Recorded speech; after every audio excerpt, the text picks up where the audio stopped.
प्रिय भक्तगण, भामिनी, बच्चे बच्चियाँ, बाल गोपाल एवं सत्संग सुनने के लिए आए हुए श्रद्धालु जन सुने, समझें तथा विचार करें।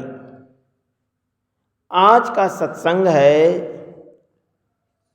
कि क्या आपका भगवान के दरबार में भी जाने का विचार है?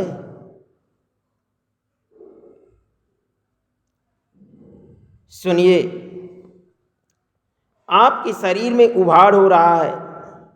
जिस चीज़ का आप में उभाड़ होता है वही चीज़ आपके सर पर प्रकृति लादा करती है, आपको छुट्टी नहीं देती है।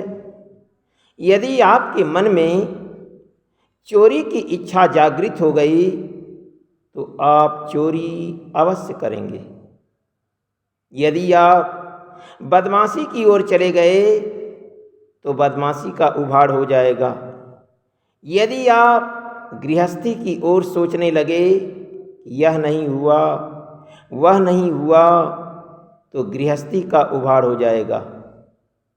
जब आप अपने जाने की बात सोच लो कि मैं भगवान के घर जा रहा हूँ कि काल के घर जा रहा हूँ। अरे तुम जिधर जाओगे उधर सहायता मिलेगी, उधर बल मिलेगा, अरे उधर साथी भी मिलेंगे। परंतु याद रहे कि जैसे जैसे शरीर क्षीण होती जाएगी वैसे वैसे इस नश्वर संसार के बल सीधे जवाब दे जाएंगे। सब के सब साथ छोड़ देंगे। तो तुम किधर जा रहे हो और कहाँ जा रहे हो? तुम कामी हो। बुढ़ाई तक तेरे काम की पूर्ति होती रहेगी। तुम भगवान को जानना चाहते हो? अरे वृद्धावस्था तक तुम्हें अपने गोद में बैठा लेगा। इस नश्वर जगत में नरहरि को छोड़कर कोई ऐसी शक्ति नहीं जो वृद्धा अवस्था तक अपनी गोद में बैठा ले। इसलिए तुम किधर जा रहे हो? सुनो सुनो, बड़ा खतरा है। एक व्यक्ति लखनऊ से फोन करके अपने माता पिता से कहा कि माता पिता मुझे बता दें, तो कह दिया कि तनय मातु पितु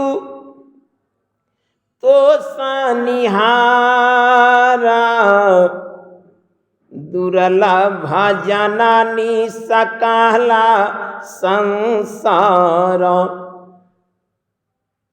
तनय मात पितु तो सनिहारा, दुर्लभ जननी सकला संसार।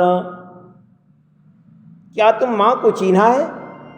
जानता है किंतु चिन्हा नहीं, मानता है मगर पहचानता नहीं। तुम प्रौढ़ हो गए हो ना, इसलिए तेरी लंबी लंबी बातें रहेंगी। तुम अपनी मंजिल को जल्दी बंद कर दो, नहीं तो आज के बाद कल रोना पड़ेगा। कैसे? जिस रास्ते में जा रहे हो उस मंजिल में सहायता देने वाले मित्र साथी खड़े हैं, या सबसे सहायता मिल रही है, लेकिन कब तक? जैसे मीठा पर चूंटा अलग, चींटी अलग, हाड़ा बर्रा सब अलग अलग जुट गए। मीठा खत्म हो गया और सब के सब भाग गए। ऐसे तेरी मीठी मीठी शरीर को खाने के लिए इस नश्वर जगत के संपूर्ण नाते रिश्ते तैयार हैं। खिलाओ और आ जाओगे तो सब के सब साथ छोड़ देंगे। तब कौवा की भांत जो जहाज पर बैठा है न जहाज पर रह सकेगा न समुद्र में कहीं बैठने की जगह मिलेगी। ऐ प्यारे, आप किधर जा रहे हैं? तुम्हारा जो नेपा है, अच्छा, आने दो, अभी उसको मैं अपने फेवर में ले लूंगा। जगत की संपूर्ण यात्राओं में खतरा है, इसलिए जिस मंजिल में चलोगे उस मंजिल में सहायता करने वाले वैसे लोग तुम्हें मिल जाएंगे, बिना बुलाए आ जाएंगे। लेकिन याद रहे कि भगवान की मंजिल में भक्त स्वरूप भगवान ही तुम्हारी सहायता करेगा, जो तुम्हें वृद्धावस्था तक अपनी गोद में बैठा लेगा। कैसे? आराम के साथी क्या क्या थे, और जब वक्त पड़ा तब कोई नहीं।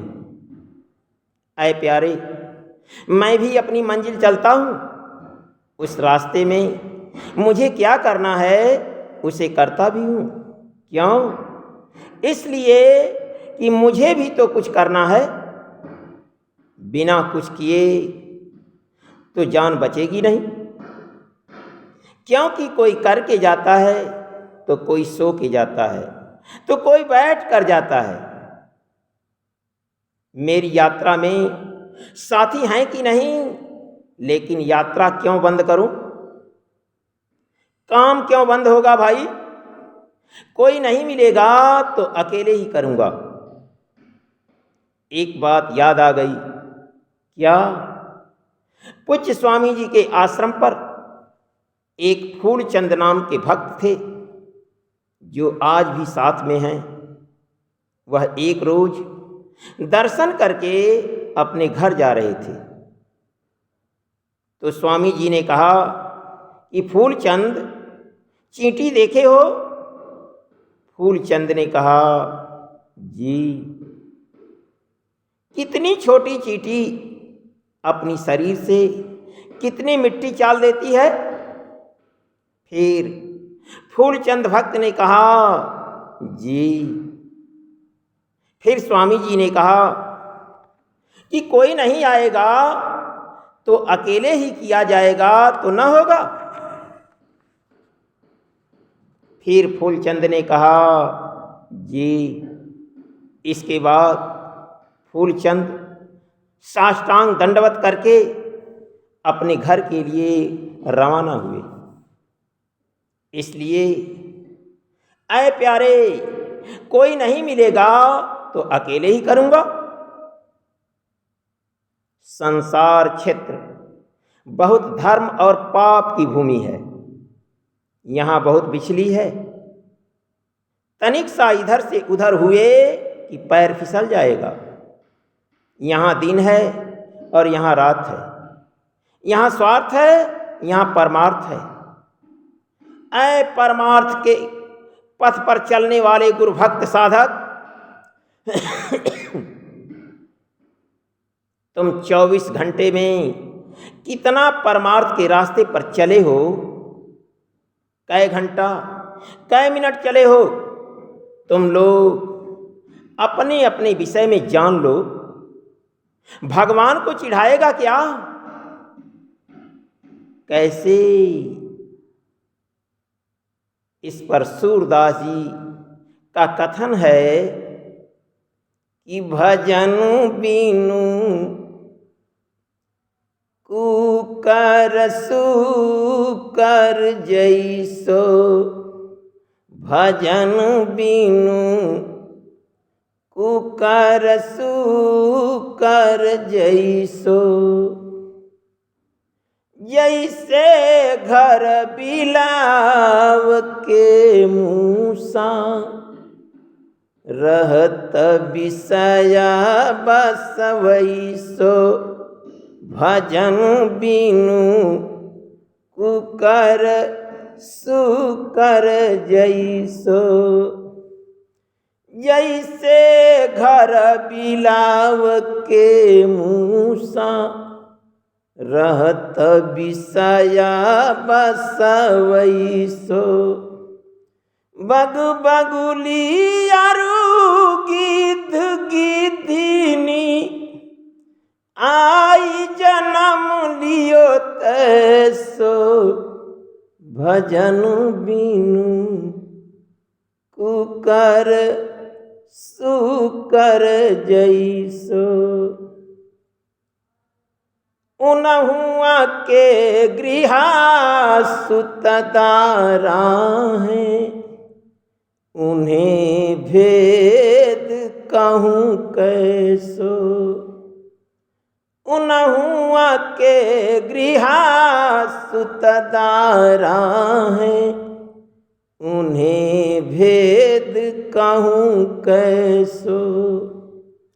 सूरदास भगवंत भजन बिनु मानो ऊँट वृष भैंसो भजन बिनु कुकर सुकर जैसो। भजन बिनु कुकर सुकर जैसो। जिस मंजिल से चल रहे हो उस मंजिल में कितने लोग तुम्हें मिल रहे हैं। ऐ प्यारे, यदि तुम नरहरि की मंजिल पर चलता तो तुम्हें भगवान ही मिल जाते। कलयुग की यही तपस्या है।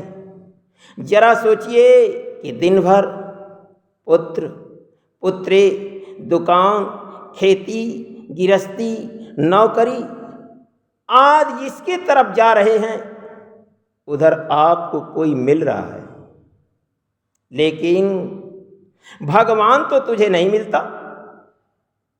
मानो रास्ता भूल गए हो क्या भाई?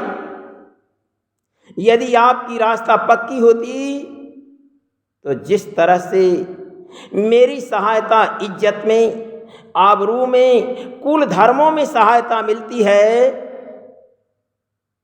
यहाँ तक कि कतली को भी सहायता मिलती है।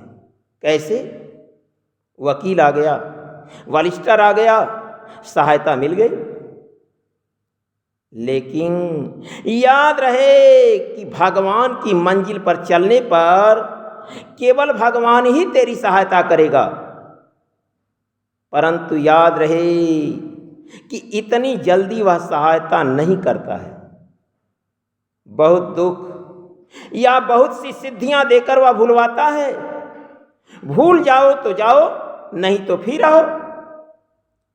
ठीक यही बात भगवान काकभसुंडी जी महाराज, पक्षियों के राजा गरुड़ अर्थात भगवान विष्णु के वाहन गरुड़ से अपनी भगवान यानी अपने राम यानी अपने इष्ट यानी अपने गुरु की बात कह रहे हैं। यह चौपाई उत्तरकांड में लिखी गई है। क्या? प्रभु कह देना सकल सुख साई, भगतिया पनी देना न काई।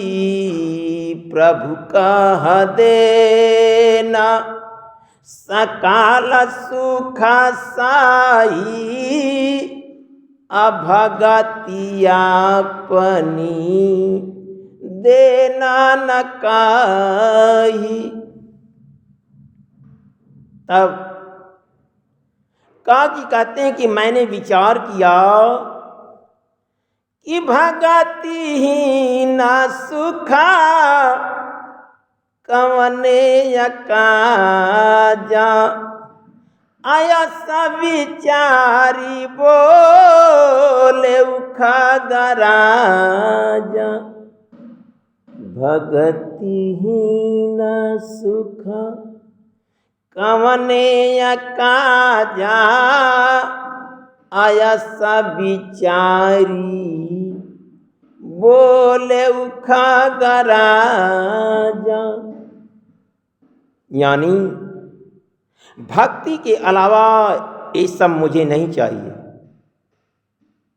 इसलिए ऐ प्यारे, आप ठंडे दिल से सोच लें कि 24 घंटे में भगवान के निमित्त आप क्या किए हैं।